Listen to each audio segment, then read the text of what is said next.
ได้เวลาแล้วบานให้น้องพอใส่เพิ่นปล่อยได้บานเนี่ยก็เจ้าจับบายเด้อบอกนกแล้วไหมเขาให้พลุงตู่คือแบบคืองูเห่านี่มันโตใหญ่มันเป็นเท่านั้นแหละงูมาปล่อยงูตัวนี้500,000ไปเนาะมาแพงในงูยำนี่นะ650,000นี่แหละอันนี้เท่าไหร่เราลดให้150,000ไปโอ้ไปเลยโอ้ไวเลยอย่าโอ้ไปเลยชัดโก้ไปเลยตัวนี้แท้น่าไปไปแล้วก็พันไปมาเลยไปโอ้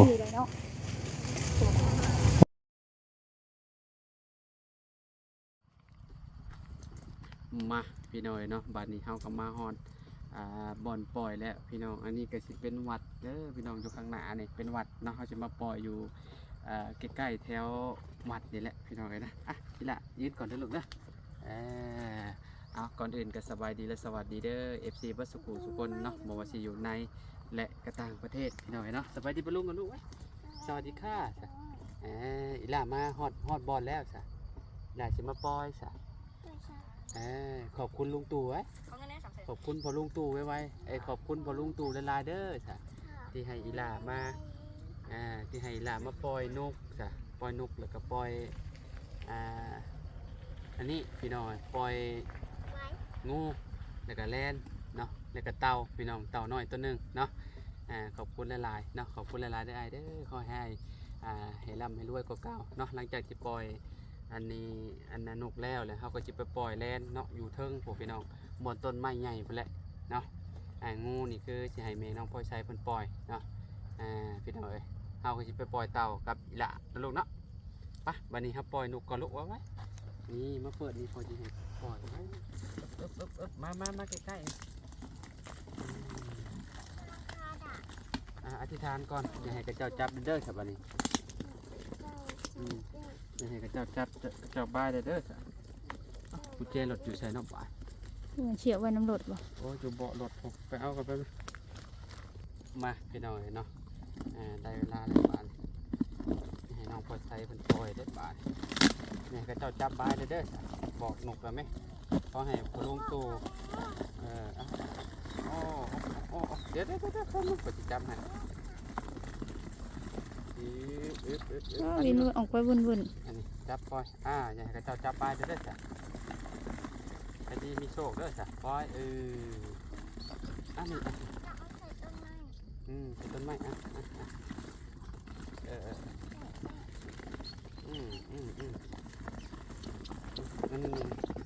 รับปล่อยไปไหม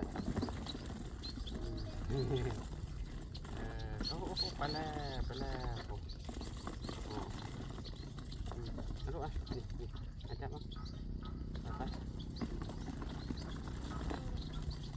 แล้วโอ้ลูกไป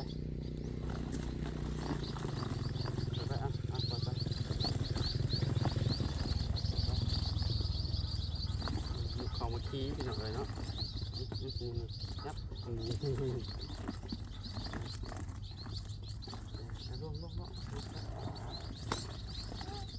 อันนี้อ๋อวัดละตีนะอั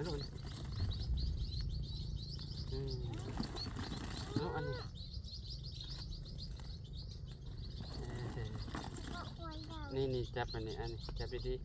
ๆปล่อยไปมาดิ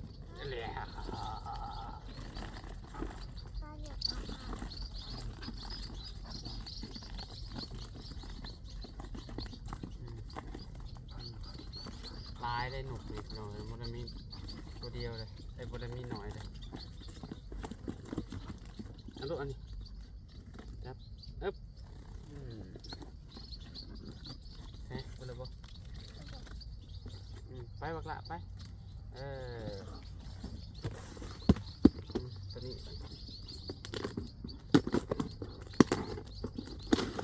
ห้องเซล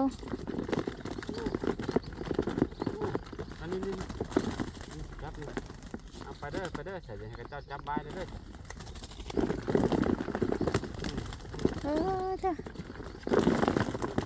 อันนี้นะจับนี่จับนี่จับปล่อยไปนี่จับไปนี่ยืนเอาปล่อยไปฮึบจับฮึบโอ้ คนหล่นไปเตี้ยวไป ไปเปลี่ยนคนใหม่ได้จ้ะเอาไปเปลี่ยนคนใหม่ได้จ้ะเอาไปดิฮึบโอ้ตัวนานไปขนาดนั้น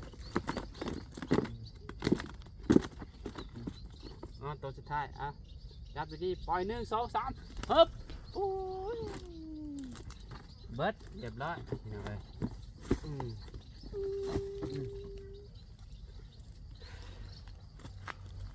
ไปเดี๋ยวให้เพื่อนแม่บันนี้ก็สิปล่อยงูก่อนพี่น้อยเนาะมันแม่นอย่าเบิ่งงูสิงมันคือห้อง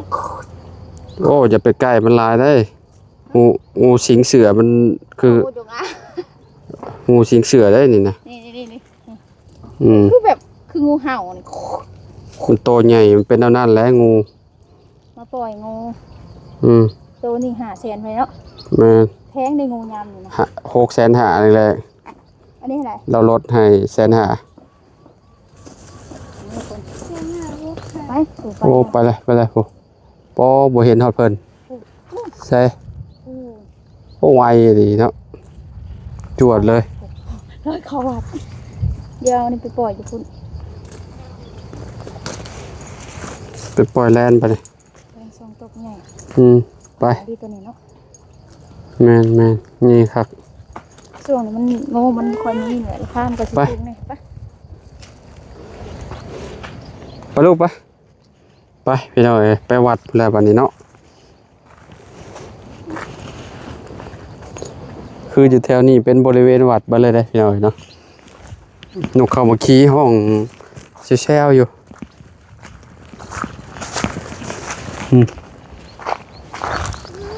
โอ้ห้องแซวพี่น้อยเนาะไปพี่น้องพ่อกันอยู่เทิงพุ่นบัดนี้เนาะมาบ้านนี่พี่น้อยเนาะมาปล่อยแลนก่อนแลน2ตัวนี่แถวนี้มันมีกรงไม้ใหญ่มีกรงไม้ใหญ่นี่สิปล่อยสิต้นนี่ร่อนนี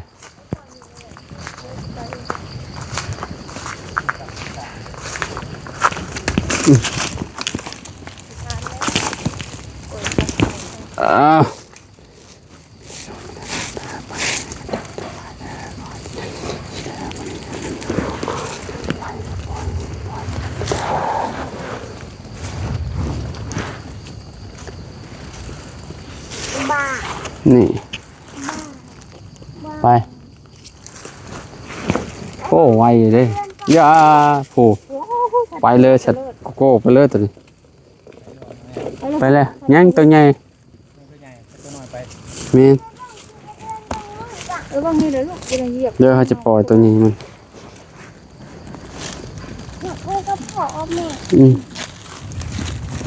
โอ้ตัวนี้พี่เด็กดีนี่โอ้คนนั่นเลยโอ้ดันกับอันนี้ใช่เบ้อโตนอนเนี่ย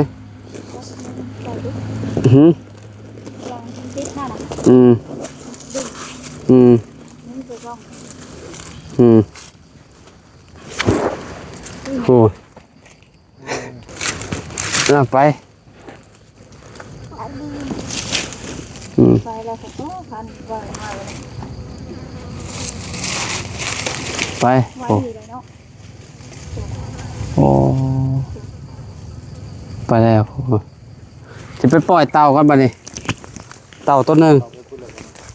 เอาไปแล้วพี่น้องเอ้ยเราปล่อยเต่าไปแลนปล่อยเต่าตัวนึงเต่าน้อยข้างหน้าเพิ่นมาเลย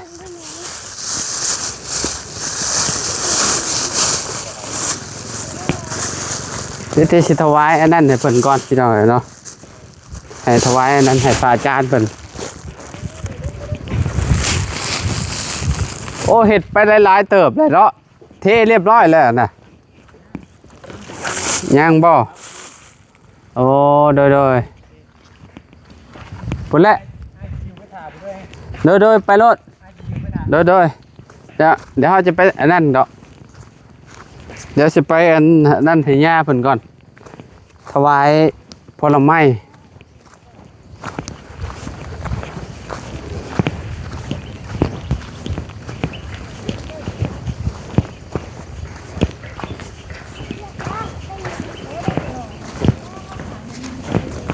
มาพี่น้องเนาะ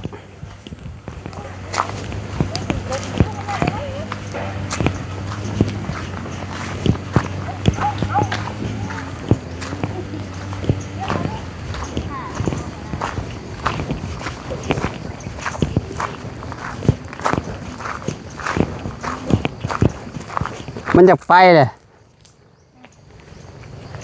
ทานได้ลูกท่านชายจะสักเลย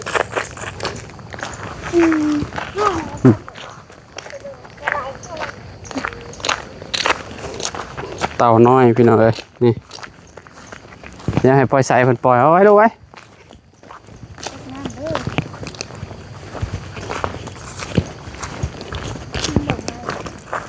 เดี๋ยวพี่อธิษฐานก่อนขอให้อีหลาอยู่ดีมีแห้งจ้ะเอาอธิษฐานจับว้าวเลย เขาให้อีดาวันนี้แห้ง อยู่ดีมีแห้งกับเจ็บบ่ให้ได้ความไข้บ่ให้มี อีดาเห็ด แม่บอกพอลุงตู่แล้วไหมให้พอลุงตู่ให้ร่ำให้รวย เดินด้วย กว่าเก่าเด้อพอลุงตู่จ้ะ อย่าปล่อย เอา เอง ไปอย่าให้กับเจ้าจับจับบายเด้อเต่าน้อยใช่คือสมอยอยู่ ไป จะนอนเพิ่นก็ไปบ่จะนอนเพิ่นก็ตายจะนอนเพิ่นก็ไปแหละนี่ตะเบิงบ่อืดแห้งเลยเพิ่นอันน่ะบ่ทนน้ำได้ขนาดเลย คงเต่าหน้า ฮะโหต้องเบิ่งเพิ่นก่อนเดี๋ยวดิ ลิฟต์แต่ ใกล้เลยเด้ปอนหัวออกมาแล้วบ๊ายบายจ้ะลูกบ๊ายบายไปแล้วไหม บ๊ายบาย ไปเด้อจ้ะไปดีมีโชค ไปดีมีโชคบ๊ายบาย อย่าให้กับเจ้าจับเลยเด้อ ไปเลย จับเด้อบ๊ายบาย ไปบ๊ายบายบ๊ายบาย เด้เรียบร้อยพี่น้อยไปบัดนี้ไปถวายอันผลไม้กับเงินให้ทางงาเพิ่นก่อนพี่น้อยเนาะมาเอ้ยอยากลื่นเด้นี่อ๋อ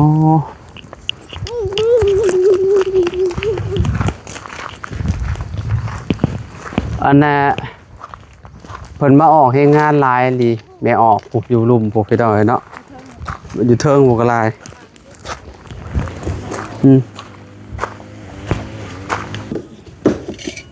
เพิ่นเลยมาบัดนี้พี่น้อยเนาะหลังจากที่ไปปล่อยสัตว์มาแล้วเนาะก็สิมาถวายเงินเนาะปัจจัยทางครอบครัวไอ้ตู่คือเก่าเนาะเงินเพิ่นให้ซื้อผลไม้1 ล้านกีบเฮาก็เลยซื้อไป 300,000 พี่น้องยังเหลืออยู่700,000เฮาก็เลยเพิ่มเงินเฮาใส่อีก 300,000ให้เป็นล้านหนึงพี่น้อยเนาะสิถวายให้ทางญาเพิ่นนี่แหละเพิ่นอันโอ้ยังหลายอย่างอยู่ในวัดเพิ่นนี่พี่น้อยเนาะ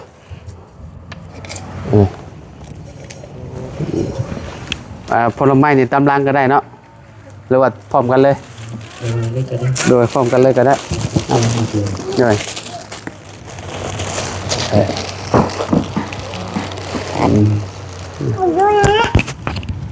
คือสิได้อยู่เนาะดังอยู่เนาะมาไว้มาพี่นั่งลงอยู่ไว้เดี๋ยวลงไว้นั่งที่นี่งามๆเลยดอกไม้ กราบแล้วไหมกราบสวยๆกราบสวยๆกราบงาม จับอันนี้ ๆกราบงามๆสวยๆอนุเมื่อบาดนี่ ก็อนุโมทนาบุญนำออกส่วนญาติโยมผู้นำของโดยเฉพาะแล้วก็คือจตุปัจจัยและก็หมากไม้ หน่อย ที่เพิ่นนำมาถวายขณะนี้ก็ วัดหรือว่าสำนักสงฆ์ตั้งใหม่ก็ได้เดือนหนึ่งกับ4 มื้อ โดย มีออกตนญาณโยมมาพำนักพักอาศัย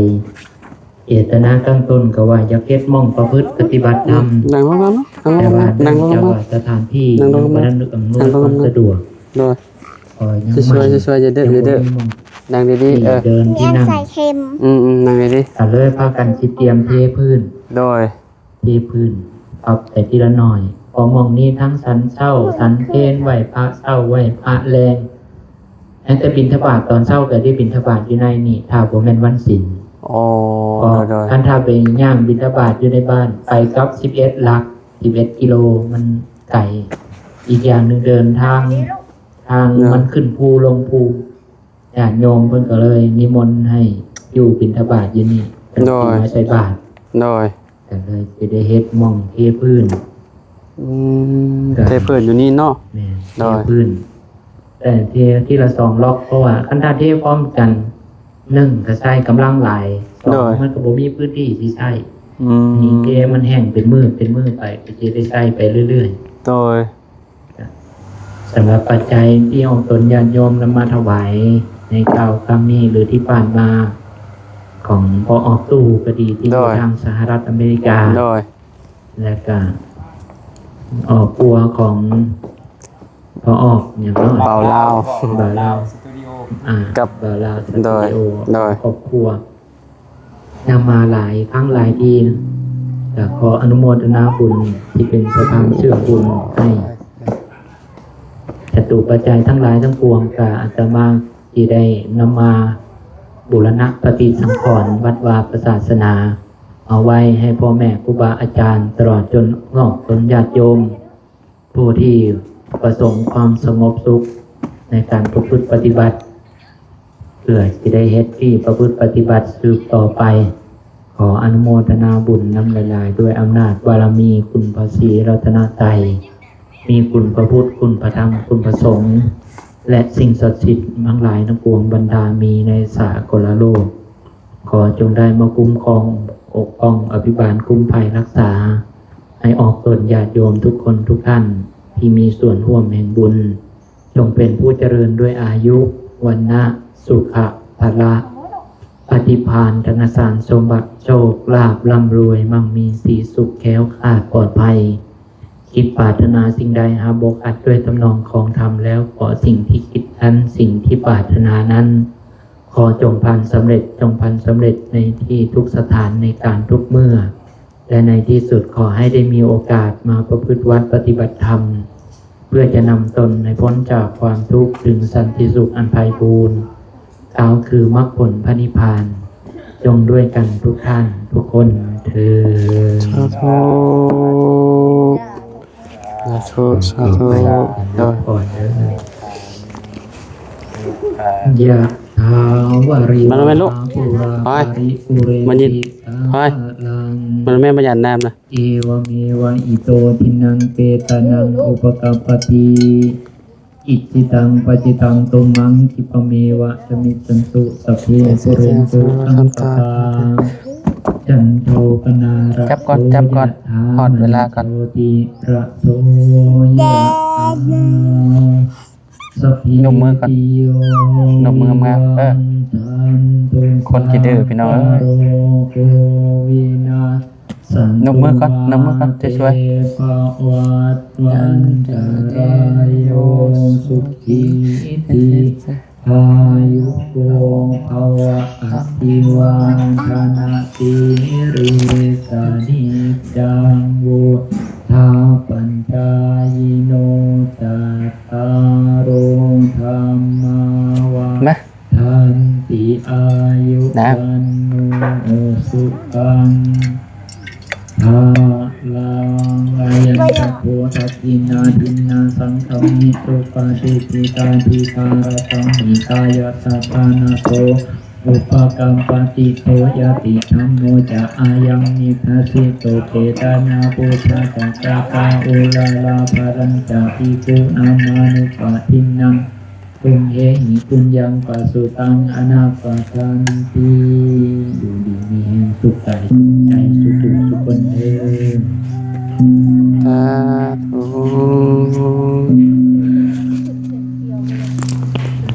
ปล่อยอีหยังมาแน่ครับมื้อนี้ ปล่อยงูกับนกแล้วก็เต่านี่แหละแล้วก็แล่น อืม โดย แต่ว่าบ่ปรากฏให้เห็นเลยเด้จักมันไปทางใด เนาะ ไปลี่อยู่หรือว่าจังใดมันย่านหรือจังใด อันเป็นพวกแล่นก็คือสิพุ่นแหละเพิ่นก็สิไปแถวเนาะเพิ่นสิไปแถวพุ่นแหละเพราะว่ามันกว้างเด้ นก นกตัวน้อยๆแน่ๆก็สิบินแถวนี้แหละ นกเขาเห็นช่วงหนึ่งนกเขาชวานกเขาน้อย โดย บินเป็นคู่ไป อืม มันยังอยู่อยู่ โดย ต่อไปกันปลูกต้นไม้ให้คืนเป็นป่าคืนอ่า แถวลุ่มพุ่นเนาะยายเนาะแถวลุ่มเห็นเพิ่นปลูกหลายอยู่ แม่น เป็นปลูกต้นไม้อันน่ะไม้อิหยัง ยางนา ไม้ย่างไม้ แก่ผ้าต้น โอ้หลายๆอย่างอยู่เฮาว่าไว้ว่าเฮาสิไปซื้อต้นไม้มาปลูกเม่นก่อนเฮาก็ได้ยังอยู่พี่น้องเอ้ยยังบ่ได้ ยังบ่ได้มาจากต้นอยู่เดี๋ยวพุ่นแหละเนาะจังว่ากันอีกเทื่อนึงเนาะเพราะว่าน่ะมีแต่ไปอยู่เซโปนพุ่นอยู่เซโปนประมาณ10กว่ามื้อจังได้มาเทื่อนึงหั่นไปถ่ายอยู่พุ่น ไปบัดนี้ไปเทน้ำหยาดก่อนพี่น้องเอ้ยเนาะให้ทางญาเพิ่นญาติโยมก็มาหลายอยู่เนาะญาเนาะ แบบว่า แน่อยู่10กว่าที่อยู่นํกันตอนนี้ โอ้ ที่อยู่นอนพักอยู่นี่ โดย ส่วนที่เห็นก็ออกนี่ก็เพิ่นมาเฮ็ดงานต่อยวัด คือแบบเพิ่นมาเฮ็ดอันนี้เนาะห้องน้ำอยู่เทิงแล้วล่ะบ่ ยัง โอ้ ต้องเฝ้าเฮ็ดตลา โด ด ย ซะก่อน โดย แล้วก็มีโยมเพิ่นมาเฮ็ดที่เฮ็ดกุฏิถวายนำ มี โอ้โดย กำลังสิมาอาจถึงสิเดินไฟให้พอได้ใช้จังเนาะ ไฟนี่ก็เพิ่นดึงมาแต่พูดแหละพี่น้องเอ้ยอยู่บ้านทางเลขแม่นทางเลขที่13พุ่นแหละพี่น้องเอ้ยเนาะยาวมาพี่เลยแล้วพอได้ยามกลางคืนสิบ่ได้มืดได้เปิดไฟเนาะอันเพิ่นก็สิเทตัวนี้ก่อนคิดว่าพี่น้องเพราะว่าถ้าเทเบิดแล้วยันบ่มีบอลอันนั้นพี่น้องเอ้ยบ่มีบอลปฏิบัติเด้ต้องเฮ็ดแล้วทีละล็อกก่อนเนาะ แม่น อืมนี่เด้พี่น้องเพิ่นตำให้แน่นได้นี่แน่นคักเลยได้เฮาย่างไปยังเบิ่งแน่นๆน่ะเลยเอาทรายมาปกหน้าไว้ก่อนมาบัดนี้พี่น้อยนำมาเทน้ำหยาดก่อนพี่น้อยเนาะขอให้มีแต่ความสุขความเจริญเด้อทางครอบครัวให้ตัวก็ได้เนาะขอให้สุขกายสุขใจแล้วก็ FC เนาะที่มาเบิ่งมาชมเนาะมีแต่ความสุขความเจริญพี่น้องให้มั่งมีสีสุขเด้อบัดสุขูทุกคนเนาะพี่น้องเอ้ยไปบัดนี้เอาอันนี้ไปไว้ก่อนพี่น้องเอ้ยเนาะใช้อันนี้มาพี่น้องเอ้ยเนาะหลังจากที่ปล่อยสัตว์แล้วก็ถวายเนาะปัจจัยเนาะแล้วก็ถวายเป็นผลไม้เนาะมีหลายๆอย่างพี่น้องเอ้ยเนาะให้ย่าเพิ่นแล้วเป็นที่เรียบร้อยแล้วพี่น้องเอ้ยเนาะเอาจังใดก็ขอขอบคุณเด้อทางครอบครัวไอ้ตู่หลายๆเนาะที่ให้น้องเป็นสะพานบุญให้ตลอดเนาะก็ขอให้อ้ายและครอบครัวอยู่ดีมีแห้งความเจ็บบ่ให้ได้ความไข้บ่ให้มีปรารถนาสิ่งใดก็ขอให้ได้สิ่งนั้นเด้อเนาะนอนหลับให้ได้เงินหมื่นนอนตื่นให้ได้เงินแสนบ่ว่าเจ้าสิเหตุการณ์งานหยังธุรกิจหยังก็ขอให้อ้ายเจริญในหน้าที่การงานตลอดปีและตลอดไปเนาะขอให้เฮงๆปังๆเนาะกับการหาเงินหาคำได้เด้อเนาะแล้วก็ขอบคุณเนาะพ่อแม่พี่น้อง FC บัดสุขุสุคนเนาะที่เป็นกำลังใจให้เนาะและอันกดติดตามเด้อพี่น้องเด้อแล้วก็เบิ่งโฆษณาให้เนาะขอบคุณหลายๆเนาะเอาไว้พบไปพ้อกันเนาะคลิปไหนพี่น้องสำหรับคลิปนี้เนาะขอตัวแล้วเด้อพี่น้องเด้อเนาะเอาสบายดีและสวัสดีพี่น้องไปพ้อกันใหม่